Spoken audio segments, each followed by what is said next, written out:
Hey, what's up, YouTube? It's been a while. Been working a lot. I haven't posted any videos for a while, and I wanted to go ahead and do a follow up as to one of it's probably the most viewed video I have on my channel. But there's significance to this. First off, I have to clean this shotgun because me and my boy were out shooting clays over the weekend, and I came to realize it's been just about a year since I purchased this. And after doing some figuring, because I've kept track of full boxes of ammo and whatnot, and the reloads that I shoot, I've got just about right around 2,000 rounds through this shotgun now. And the one in question is the Hatfield SAS 12 gauge. And I did a video, and oh, sorry about that, got out of frame. I was trying to point out the areas that I worked on. That makes a lovely noise. Let me find my little screwdriver. Or no, I'll just use that. I'll use my punch. But anyway, so when I got this and I did the first video, I kind of really quick ran over what it was that I did to this to help the operation of it. You know what? It helps if I actually lock the bolt back. It does help. Okay. Now I can pull my charging handle, lay that up here, pull my disassembly out. We're going to be going over that real quick too. But what I wanted to do on this video is I wanted to be able to actually go and just focus and give you a better view of the areas that I worked on, where you can see the surfaces that I worked on. So if you get one, you can go and go right to it, do the same work, and you shouldn't have any functioning issues. So anyway, around 2,000 rounds through this, I have not had any feeding, ejecting, I have no issues with this. It runs great. Have I had issues with it cycling certain loads? Yes. That was when I was doing my load development for my own shotgun shells, for duck and goose season. My powder charge was a little bit light. It didn't want to cycle them, even with the light gas piston in it.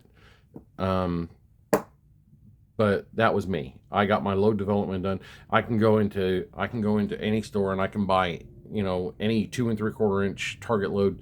It runs them. Heavy loads runs them. Runs great.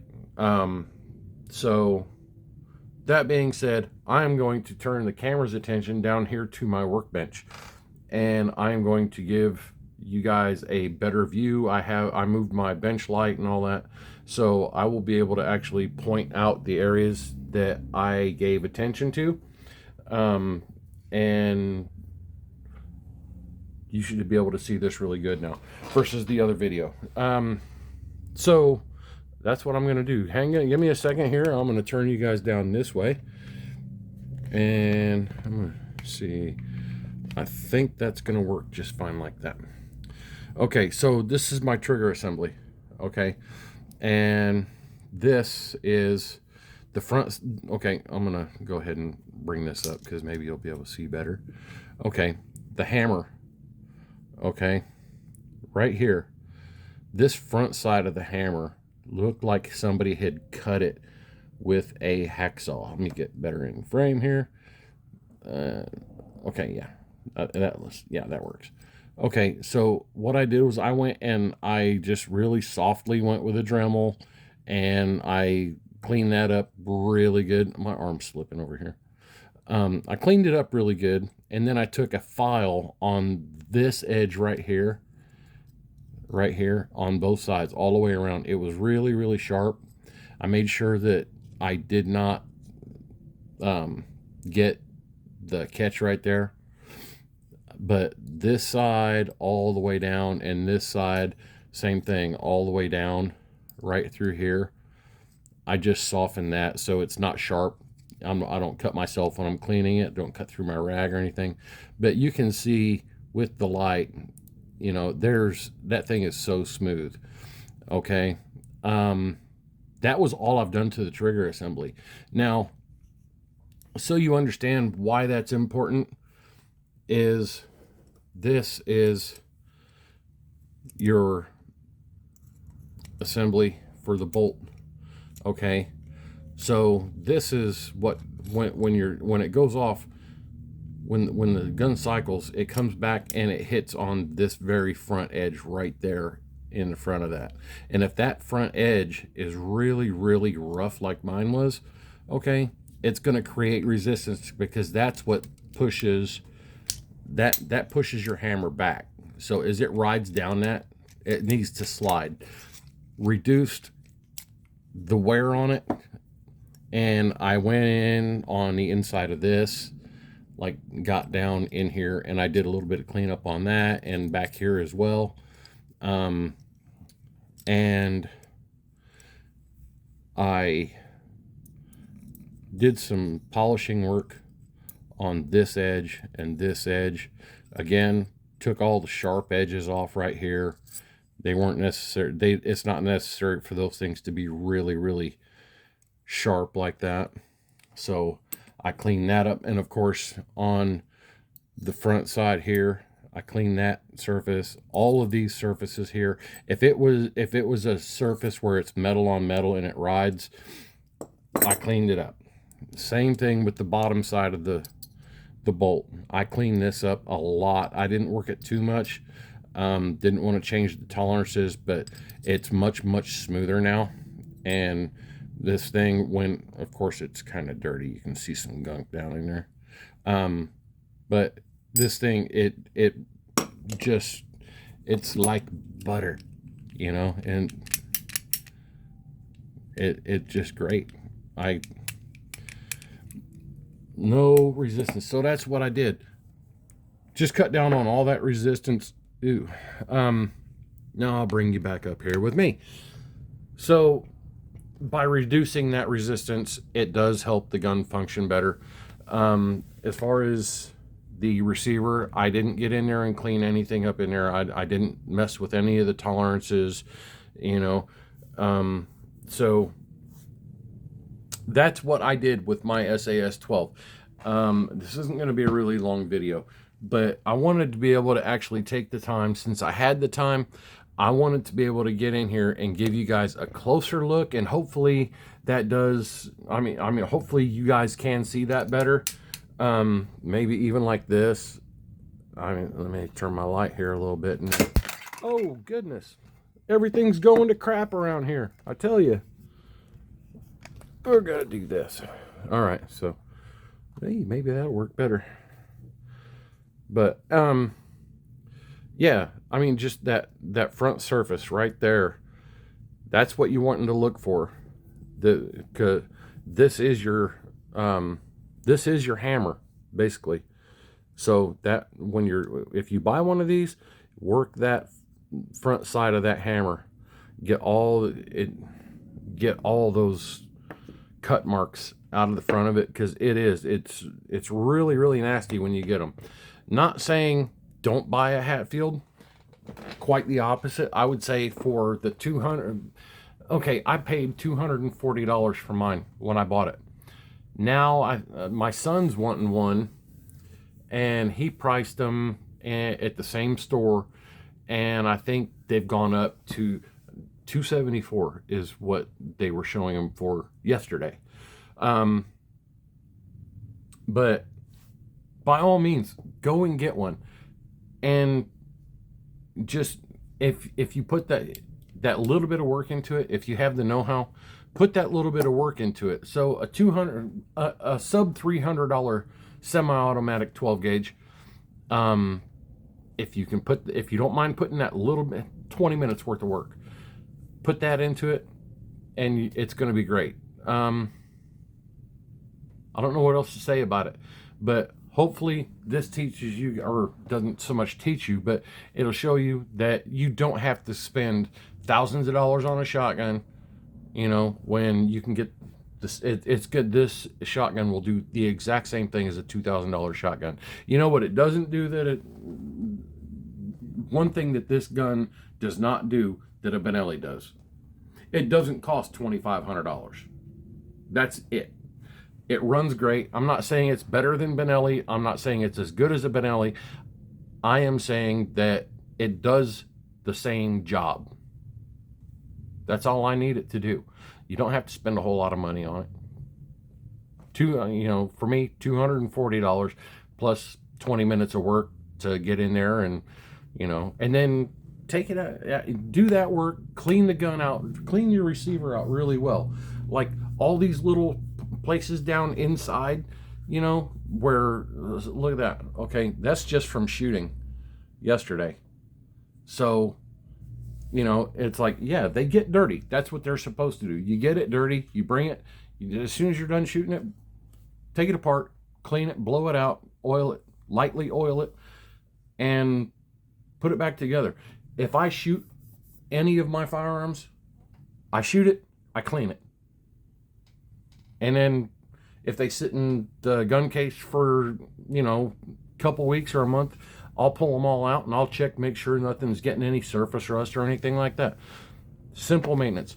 But take it out, put some heavy loads through it. A couple boxes of high brass, heavy loads, and then try some light loads. Take your duct plug, keep your duct plug out of it if you're wanting to. Load it up with 5 and just dirt, shoot the dirt, see if it'll cycle all 5. If you can go and cycle all 5 without any failure to eject or stovepiping or anything like that, then you should be good to go. But however, again, mine came with 2 gas pistons. I have one for the heavy loads and one for the light loads. Right now I have the one for the light loads in it. And matter of fact, where is my barrel? And this is how I know that I got my light load, because you can see the ring. Okay, this is what makes the difference. If you don't know this, okay, this is the gas piston. Okay, and I know this is the one for light loads because right here on this upper groove there is a metal snap ring around it. That it works like a piston in a car. It keeps your compression, so when it cycles, that is on your low brass or your light loads, that captures more of the gases, operates the system. Versus, I think it's in this drawer, I can show if it, yes it is, okay, versus the heavy load. There's no groove there on this one. There's no groove at the top and there's no ring. This one right here, it doesn't need to, you don't have to retain as much, because higher brass, higher charge, higher pressure, don't need the ring. Lower pressure, you need the ring. So that's the difference between the two. You can take a look at them side by side. And if your gun came with the heavy load gas piston, I'm sure you can get a hold of Hatfield, I think it's Hatfield Gunworks or something, out of Des Plaines, Illinois. They have an office up there. I'm sure you can contact them and they can put you in contact with how to get a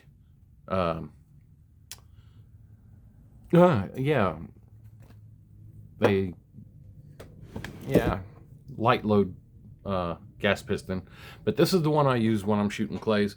I go when I shoot clays, and the only time I'm buying store-bought ammo now is when I want to get some more hulls for my reloads.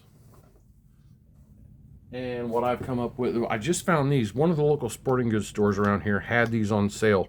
$8 a box, and they are Cheddite hulls. They're the clear ones. They're 12 gauge, 2 3/4 inch low brass. My gun does not care if it's high brass or low brass. If I reload it, I can fire them.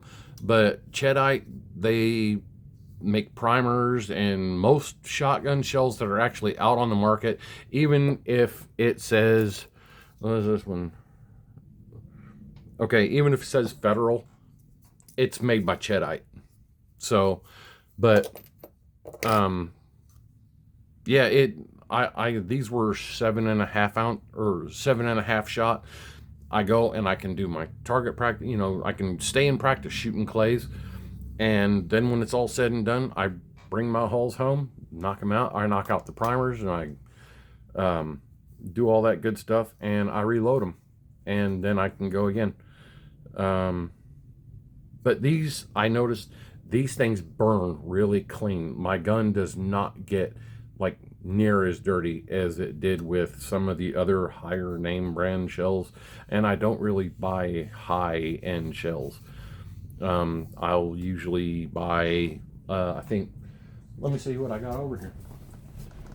Okay, these are 20 gauge, but like the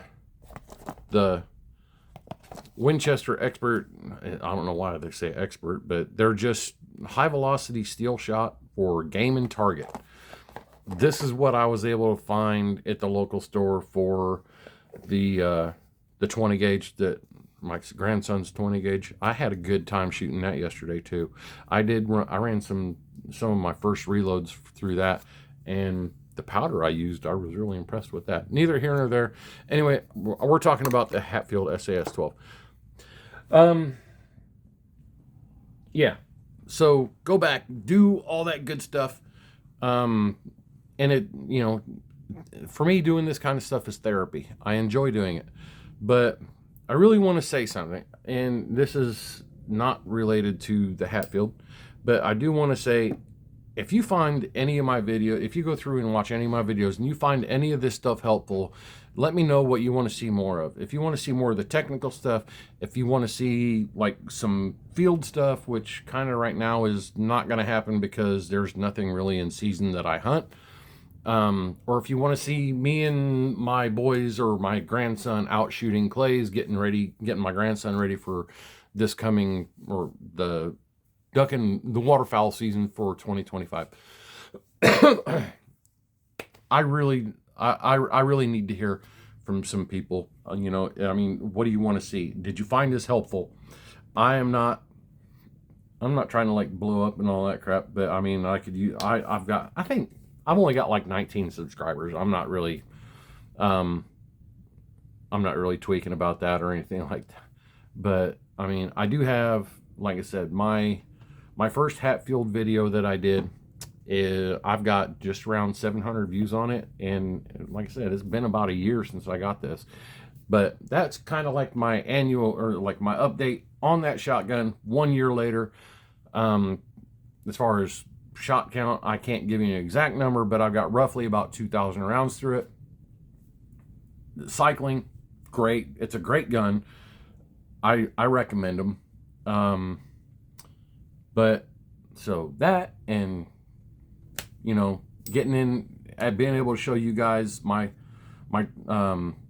little bit of touch-up work on this, a Dremel and like a small steel file to dress it, the edges down. That's all you need. It doesn't take anything really fancy, nothing expensive. I mean, if you got a drill, you know, or a Dremel, you can do the same work. And to be perfectly honest, the stone that I used in my Dremel for cleaning this up was just I just went to Harbor Freight and I bought some of the stones for sharpening chainsaws, because they're long, they're narrow, not too big, I can do finer work with it.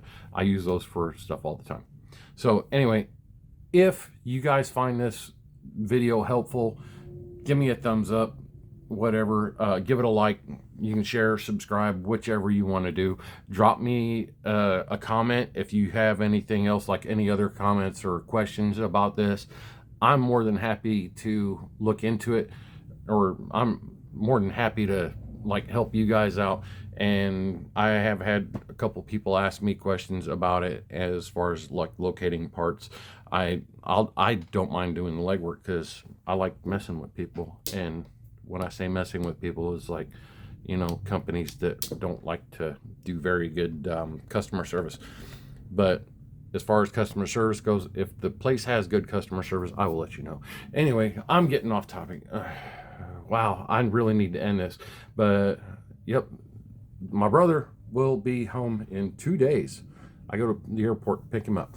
So I'm anxious. He is on U.S. soil. He's got to get back from Texas, and then I'll be going to pick him up. We're going to be doing some stuff here in the near future. As always, I want to thank all first responders, police, fire, EMT. I want to thank all branches of our United States military services, past and present. I hope you all get home soon. I hope you all get home safe. Thank you for your service. I am Pappy with the Black Duck 24. See you guys on the next one.